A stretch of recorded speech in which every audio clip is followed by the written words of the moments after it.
Hello friends, இந்த வீடியோவில் current affairs எப்படி படிக்கலாம்னு பார்க்கலாம். ஸோ ஸ்கிப் பண்ணாமல் ஃபுல்லாக பாருங்கள், அப்போ தான் உங்களுக்கு டீட்டெயில்டாக புரியும். நம்ம போடுற வீடியோலாம் உங்களுக்கு யூஸ்ஃபுல்லாக இருந்துச்சுன்னா ஃப்ரெண்ட்ஸுக்கெலாம் ஷேர் பண்ணுங்கள் அண்ட் சப்ஸ்கிரைப் பண்ணுங்கள். கரண்ட் அஃபேர்ஸில் எந்தெந்த டாபிக்ஸ் படிக்கணும் and sources, Indian news paper எப்படி நான் ரீட் பண்ணுவேன் அண்ட் லாஸ்ட்டாக நான் எப்படி கரண்ட் அஃபேர்ஸை படிப்பேன் அண்ட் என்னோட வே ஆஃப் அப்ரோச் எப்படி இருக்குன்னு பார்க்கலாம். ஃபஸ்ட்டு நம்ம கரண்ட் அஃபேர்ஸ் படிக்க போகிறோன்னா எக்ஸாம் பாயிண்ட் ஆஃப் வியூவில் எதெல்லாம் இம்பார்ட்டன்ட்னு ஃபஸ்ட்டு தெரியணும். ஸோ இந்த டாப்பிக்லாம் மோஸ்ட் இம்பார்ட்டன்ட்.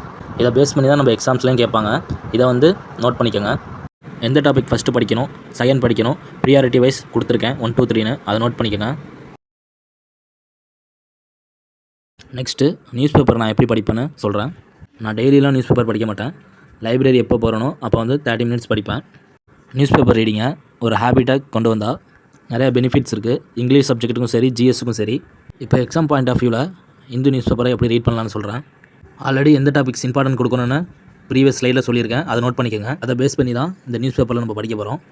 இப்போ நம்ம எக்ஸாம் ஓரியன்டாக படிக்கிறனால எது படிக்கணும்னு ஃபஸ்ட்டு தெரிஞ்சுக்கணும். மேக்ஸிமம் நான் நியூஸ் பேப்பர் ரீடிங் கொடுக்குற டைம்னு பார்த்தீங்கன்னா 30 மினிட்ஸ் தான் நான் கொடுப்பேன். பட் ஒரு நியூஸ் பேப்பர் எடுத்து ரீட் பண்ணோம்னா முடிக்கிறதுக்கே 1 டேக்கு மேலே ஆகும். நம்ம அந்தளவுக்கு யூபிஎஸ்சியோ மற்ற எக்ஸாமோ படிக்கல. எஸ்எஸ்சி அண்ட் ஆர்ஆர்பி எப்படி அதை பேஸ் பண்ணி தான் நம்ம கொண்டு போகணும். இப்போ எடிட்டோரியல் இந்த மாதிரிலாம் படிச்சிங்கன்னா உங்களுக்கு இங்கிலீஷ் நாலேஜ் டெவலப் ஆகும். அதோட இங்கிலீஷ் காம்ப்ரிஹென்ஷனும் யூஸ் ஆகும். இப்போ நியூஸ் பேப்பரோட ஃபஸ்ட்டு பேஜ் பார்த்தீங்கன்னா அங்கே ஹெட்லைன்ஸ் கொடுத்துருப்பாங்க. இந்த லெஃப்ட் சைடு பார்த்தீங்கன்னா நான் மார்க் பண்ணியிருப்பேன்.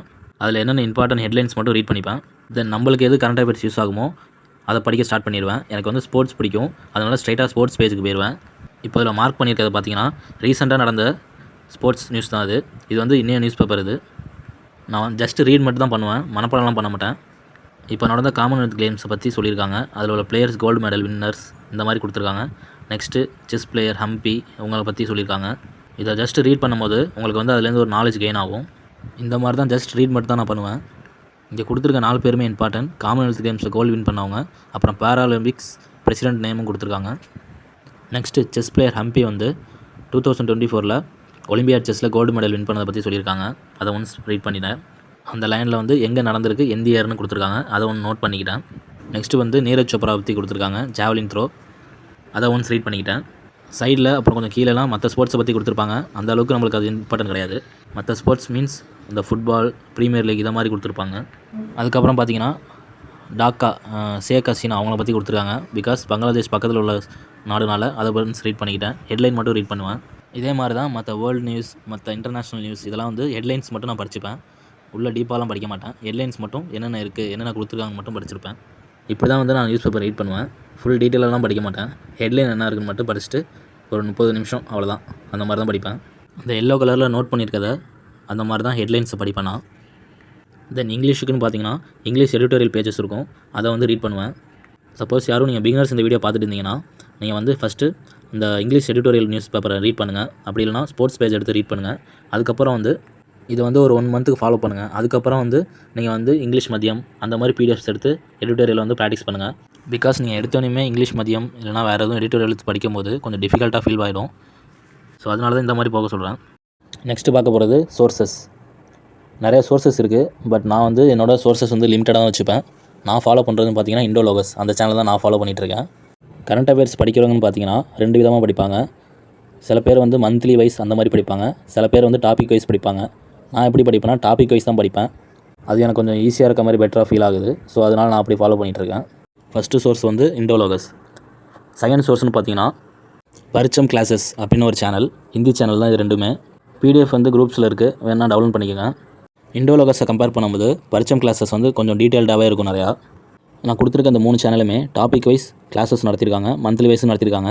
ஸ்பெசிஃபிக்கான டாப்பிக்கும் ஸ்பெஷலான டாப்பிக்கும் கூட நடத்தியிருக்காங்க. அதையும் நீங்கள் பார்த்துக்கலாம். இப்போ தேர்ட் சோர்ஸஸ்ன்னு பார்த்தீங்கன்னா கரண்ட் அஃபேர்ஸ் அப்டேட்னு ஒரு சேனல். நான் கொடுத்துருக்க அந்த 3 சேனலுமே இந்தி சேனல்ஸ் தான். இதுக்கான பிடிஎஃப் அந்தந்த சேனல்லே இருக்கும். சிலது ப்ரீமியமாக இருந்துச்சுன்னா டெலிகிராம்ஸில் நிறைய பிடிஎஃப் இருக்கும், வேணால் டவுன்லோட் பண்ணிக்கோங்க. தென் தமிழில் எதுவும் சோர்சஸ் இல்லைன்னு கேட்டிங்கன்னா நான் அப்படியே சர்ச் பண்ணி காமிக்கிறேன். எத்தனை சோர்சஸ் வருதுன்னு நீங்களே பாருங்கள். தமிழில் எதுவும் உங்களுக்கு தெரிஞ்ச சோர்சஸ் இருந்தால் கீழே கமெண்ட் பண்ணுங்கள். தமிழில் சர்ச் பண்ண பார்த்தீங்கன்னா ADA24, அப்புறம் சஞ்சு கரண்ட் அஃபேர்ஸ் இந்த மாதிரி தான் சில சேனல்ஸ் வருது. வேணால் நீங்கள் ட்ரை பண்ணி பார்த்துட்டு கமெண்ட் பண்ணுங்கள். நெக்ஸ்ட்டு இப்போ என்னோடய வே ஆஃப் அப்ரோச் எப்படி இருக்குன்னு சொல்கிறேன். மேக்ஸிமம் கரண்ட் அஃபேர்ஸ் படிக்கிறவங்க பார்த்தீங்கன்னா பிடிஎஃபை டவுன்லோட் பண்ணி அதை ரீட் பண்ணி படிப்பாங்க, மந்த்லி இல்லைனா டாபிக் வைஸ். பட் நான் என்ன பண்ணுவேன்னா டெக்ஸ்ட் புக்கில் போய்ட்டு கரண்ட் அஃபேர்ஸ் 2026 அதை செலக்ட் பண்ணிவிட்டு ஸ்ட்ரைட்டாக டெஸ்ட் போட ஆரம்பிச்சிருவேன் டாபிக் வைஸ். எக்ஸாம்பிள், இந்த ஸ்போர்ட்ஸ் டாபிக் இருக்குன்னா ஜான் 2026 ஜூலை வரையும் இப்போ கொடுத்துருக்காங்க. அதை வந்து ஃபஸ்ட்டு அட்டன் பண்ணுவேன். இப்போ நான் ஜான் மந்த்தை கிளிக் பண்ணி அனலைஸ் கொடுக்குறேன். நான் ஒரு மந்த்தை வந்து எத்தனை வாட்டி அட்டன் பண்ணியிருக்கேன்னு நீங்களே பாருங்கள். ஒரு மந்த்தை வந்து 10 வாட்டி நான் அட்டன் பண்ணியிருக்கேன். உங்களுக்கு ஒரு டவுட் வரும், எதுக்கு ப்ரோ ஒரு மந்த்தை வந்து இத்தனை வாட்டி அட்டன் பண்ணியிருக்கீங்கன்னு. நான் ஃபஸ்ட் டைம் அட்டன் பண்ணும்போது சும்மா தான் அட்டன் பண்ணுவேன். நெக்ஸ்ட் டைம் அதை ரீஅட்டன் கொடுத்து எல்லாத்தையுமே கரெக்ட் பண்ணிடுவேன். தென் நெக்ஸ்ட்டு எத்தனை அட்டன் கொடுக்குறேனோ அது வந்து ரிவிஷன் ப்ளஸ் அந்த கொஸ்டினை வந்து அவ்வளோ டீட்டெயில்டாக படிச்சிருவேன். எக்ஸாம்பிள், இந்த ஜூலை மந்த்தை உங்களுக்கு அட்டன் பண்ணி நான் வந்து லைவாகவே காமிக்கிறேன். நான் கரண்ட் அஃபேர்ஸை பொறுத்த வரைக்கும் ஃபஸ்ட் அட்டெம்ப்ட் கொடுக்கும்போது நான் எந்த ஒரு கரண்ட் அஃபேர்ஸும் நான் படிக்க மாட்டேன். எனக்கு ஆன்சர் தெரியுதோ தெரியலையோ 0 மார்க் வந்தாலும் சரின்னு சொல்லிட்டு நான் அட்டன் பண்ணுவேன். ஃபஸ்ட்டு அதை அட்டன் பண்ணிவிட்டு சொல்யூஷன் கொடுத்து அட்டன் பண்ணுவேன். இந்த சொல்யூஷன் பார்க்கும்போது வாட் இஸ் வாட் அந்த மாதிரி தான் படிப்பேன். இந்த கொஸ்டினுக்கு டேரக்ட் ஆன்சர் இந்த தான் அந்த மாதிரி படிச்சுட்டு அதுக்கப்புறம் நான் எத்தனை அட்டெம்ப்ட்லாம் திருப்பி கொடுக்குறனோ அத்த அட்டெம்ப்ட்டை வந்து நான் டீட்டெயில்டாக நோட் பண்ணி வச்சுருவேன் மீன்ஸ் படிச்சிருவேன். நான் இப்போ உங்களுக்கு லைவாக அட்டன் பண்ணிகிட்டு இருக்கேன். எத்தனை கொஸ்டின் தெரிஞ்சிருக்கு, எத்தனை கொஸ்டின் வந்து தெரிலன்னு உங்களுக்கே தெரியும் ஸ்க்ரீனில். சில கொஸ்டின் வந்து நான் ஃப்ளூக்காகவும் அட்டன் பண்ணுவேன், அது சிலப்போ கரெக்ட் ஆகிடும். பட் அந்த மாதிரி நம்ம கெஸ் பண்ணி போகிறது எப்போதுமே ரிஸ்க்கு தான். அந்த மாதிரி ட்ரை பண்ணாதீங்க. இப்போ நான் ஃபுல்லாக அட்டன் பண்ணிவிட்டு சப்மிட்னு கொடுத்துட்டேன். சப்மிட்னு கொடுத்தேனே என்னோட மார்க் வந்து ஸ்க்ரீனில் ஸ்கோர் ஆகும், 1 மார்க்னு காமிக்கும். இப்போ நான் வந்து சொல்யூஷனை கிளிக் பண்ணி ஆன்சர்ஸை பார்த்துருவேன். ஆன்சரை பார்த்துட்டு தென் திருப்பியும் அட்டெம்ப்ட் கொடுத்து கரெக்டாக எல்லா கொஸ்டினுமே கரெக்டாக போட்டுருவேன். அப்படி பார்த்தீங்கன்னா நான் ஒரு ஜான் கரண்ட் அஃபேர்ஸை மட்டும் 2 வாட்டி ரீட் பண்ணி படிச்சிருவேன். ஸோ அதனால் எனக்கு வந்து மறக்காது சீக்கிரமாக. தென் எப்போலாம் திருப்பி அட்டன் பண்ணுறனோ ரிவிஷன் பண்ணுற மாதிரி ஆகிடும். எக்ஸாம்பிள், இப்போ 4 வீக்குக்கு வந்து John to July test attend பண்ணி முடிச்சதுக்கப்புறம் சாட்டர்டே ஆர் சண்டே என்ன பண்ணணும்னா இண்டோலோகஸ் PDF எடுத்துகிட்டு ஸ்போர்ட்ஸ் டாபிக் அதை எடுத்துகிட்டு ஃபுல்லாக படிச்சிடுவேன். இப்போ பார்த்தீங்கன்னா எனக்கு எந்த மாதிரி கொஸ்டின் வந்தாலும் நான் அதுலேருந்து அட்டன் பண்ணிடுவேன். ஸோ இந்த மாதிரி தான் நான் வந்து யூஸ் பண்ணிகிட்டு இருக்கேன். இந்த மாதிரி தான் நான் கரண்ட் அஃபேர்ஸ் படிச்சுட்டு இருக்கேன். எனக்கு வந்து ஒர்க் அவுட் ஆகுது. நீங்களும் ஒன்ஸ் ட்ரை பண்ணி பார்த்துட்டு ஒர்க் அவுட் ஆகுதுன்னு கமெண்ட் பண்ணுங்கள். மேபி ஒர்க் அவுட் ஆகலாம். அப்படி இல்லைனா நீங்கள் ஃபாலோ பண்ணுற மெத்தடே ஃபாலோ பண்ணிக்கோங்க. ஓகே ஃப்ரெண்ட்ஸ், இந்த வீடியோ வந்து எதுவும் யூனிக்காக இருந்துச்சுன்னா கமெண்ட் பண்ணுங்கள். யூனிக்குன்னு யூஸ்ஃபுல்லாக இருந்துச்சுன்னா நம்ம சேனலை சப்ஸ்கிரைப் பண்ணிக்கோங்க. அப்கமிங் நிறைய வீடியோஸ் வரும். மேக்ஸுக்கும் இதே மாதிரி கிரியேட் பண்ணிகிட்ருக்கேன், டாப் 1%ன்னு. Bye friends.